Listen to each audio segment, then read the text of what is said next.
जय श्री कृष्णा दोस्तों। बुलबुल की कहानियों में आपका स्वागत है। मैं आज आपके लिए लेकर आई हूँ एक अत्यंत ही रोचक और मज़ेदार कहानी। तो कहानी सुनिएगा।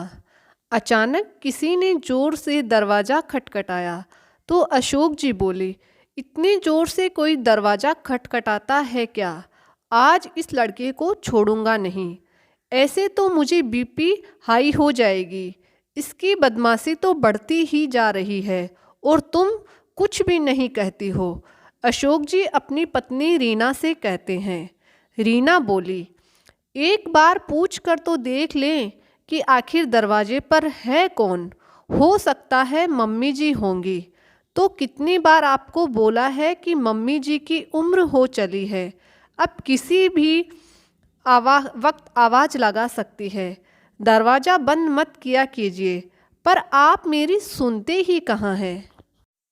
अशोक जी बोले, अभी कुछ घंटे पहले ही माँ हम लोगों के साथ खाना खा रही थी।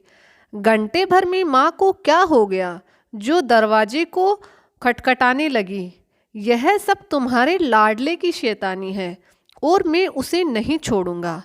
रीना बोली, मेरी बात सुनिए, आप देखिए, मैं देख कर आती हूँ दरवाजे पर कौन है। इतनी जल्दी क्रोधित मत हुआ कीजिए।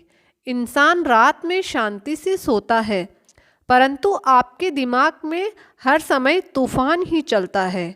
जैसे ही रीना ने दरवाज़ा खोला तो उसकी सास कांताजी बोली, बहू, कितने साल हो गए तुम्हारी शादी को, आज भी तुम दरवाज़ा बंद कर लेती हो। कितनी बार कहा है कि दरवाज़ा खुला रख कर सोया करो। अरे, कल को अगर मेरी तबीयत खराब हो गई तो मैं दरवाजे पर ही आवाज़ लगाती रह जाऊंगी। रीना बोली, मम्मी जी, दरवाजे पर इतनी ज़ोर से दस्तक देने की ज़रूरत नहीं है।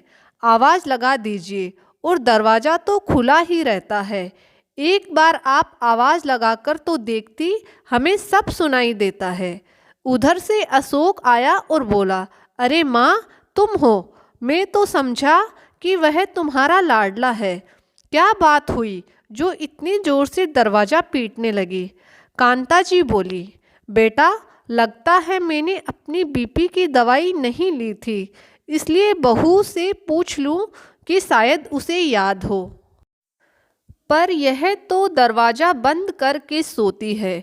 कई बार बोला है कि बहू कमरे का दरवाज़ा खुला रखा करो। रीना मुस्कुराते हुए बोली, अरे नहीं मम्मी जी, दरवाज़ा बंद कहाँ था। और अगर आपने दवाई नहीं ली तो एक बार गिन लो। इसके लिए इतनी रात में दरवाज़ा पीटने की क्या ज़रूरत है? चलिए, मैं देखता हूँ। अशोक पीछे मुड़कर रीना को देखकर मुस्कुरा रहे थे।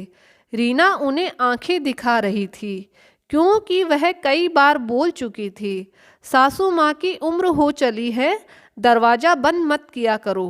परंतु कुछ भी कर ले, बेटा अच्छा ही रहता है, बुरी तो बहू बन जाती है। समय यूं ही बीतता गया।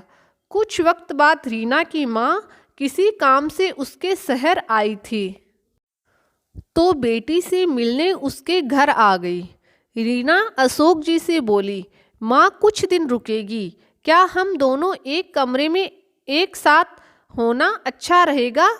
बच्चे भी अब बड़े हो रहे हैं, बेहतर होगा आप बंटी के साथ सो जाएं और मैं माँ के साथ सो जाऊंगी। अशोक जी बोले, ये क्या बात हुई? अगर ऐसा है तो मम्मी जी को बंटी के साथ सुला देते हैं और कमरे का दरवाज़ा खुला रखेंगे, ताकि अगर कोई आवाज़ लगाए तो हमें सुनाई देंगी। रीना, बड़ी जल्दी आपको बात समझ में आ गई। आज तक आप मेरे कंधे पर बंदूक रखकर चलाते रहे।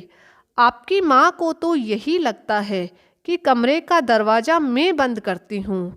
आज अगर आप दरवाज़ा खुला रखेंगे तो मम्मी जी सोचेगी कि बहू की माँ आई है तो अपने कमरे का दरवाज़ा खुला रखा है।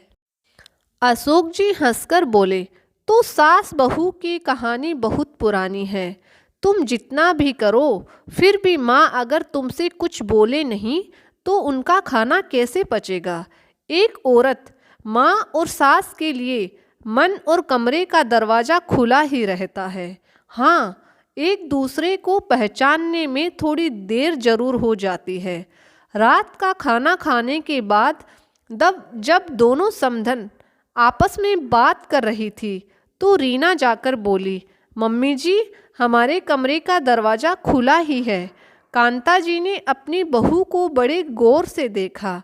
कुछ दिनों बाद उनकी बेटी का फ़ोन आया। तब वह कहती है, बहू हर रोज़ अपने कमरे का दरवाज़ा बंद रखती है। आज माँ आई है तो मन के साथ अपने कमरे का दरवाज़ा भी खोल कर रखा है। इतना भेदभाव करती है। रीना की ननद बोली, एक बात बोलूँ माँ, बुरा मत मानना, यह दरवाज़ा बंद करने का काम औरतें नहीं करती, हमेशा मर्द ही करते हैं। आपके घर में भी दरवाज़ा आपका बेटा ही बंद करता होगा, बहू नहीं। मैं बेटी हूँ तो क्या हुआ, जो बात सच है वही कहूँगी, अब चाहे आपको बुरा लगे या अच्छा लगे। कांता जी बोली, जो भी हो, पर बहू के मन का दरवाज़ा माँ के लिए ही खुला रहता है, सास के लिए नहीं।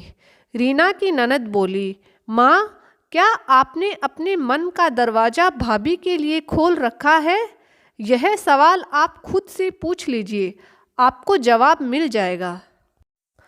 आप इस बात को सोचकर खुश रहिए कि बेटा और बहू कोई तो है जो आपके लिए दरवाज़ा खोलता है। एक रात कांता जी रात में सोई नहीं थी। रीना की माँ ने देखा कि उन्हें नींद नहीं आ रही है तो वह उनके कमरे में गई और बोली, क्या बात है कांता जी, आपको नींद नहीं आ रही क्या? कांता जी बोली, पता नहीं, आज शायद दवाई लेना भूल गई। जाती हूँ, बहू को जाकर पूछती हूँ, शायद उसे याद हो। रीना की माँ बोली, मुझे दिखाइए, मैं बताती हूँ। यह देखो, सोमवार से लेकर रविवार तक का दिन इस दवाई पर लिखा हुआ है। कल शुक्रवार था तो आपने दवाई ली थी, आज शनिवार है। यह देखिए, आपकी दवाई इसी में है। इसका मतलब आज आपने दवाई नहीं ली। इसके लिए क्यों किसी के दरवाजे पर दस्तक देना, बस थोड़ा सा ध्यान देने की ज़रूरत है। कांता जी बोली, बहुत अच्छा सुझाव दिया आपने समधन जी, अपना काम स्वयं करना चाहिए, क्यों बहू बेटे का एहसान लेना। रीना की माँ बोली, इसमें एहसान की क्या बात है, उनकी जिम्मेदारी बनती है आपका ख्याल रखना। जब बच्चों का ख्याल माँ बाप रखते हैं तो एक उम्र हो जाने के बाद बच्चों को भी अपने मन का दरवाज़ा सदा माँ बाप के लिए खुला रखना चाहिए और माँ बाप को भी इस बात का ध्यान रखना चाहिए कि कब बच्चों को टोकना है और कब उन्हें रोकना है। कुछ नहीं कहते हुए भी बहुत बड़ी बात है ना कि माँ ने अशोक की माँ को समझा दिया और अशोक की माँ भी इस बात को समझ गई, क्योंकि अभी कुछ दिन पहले ही उनकी बेटी ने यही बात उन्हें बड़े प्यार से समझाई थी। अब दरवाजे को बंद रखने के लिए वह बहू को नहीं बल्कि बेटे को भी सुनाती थी। रीना की माँ ने अशोक की माँ को समझाते हुए कहा, कभी कभी बहू की जगह बेटे से भी कुछ सवाल पूछा करें, ताकि बहू को भी लगे कि ससुराल में भी उनका पक्ष लेने वाली उसकी एक माँ है।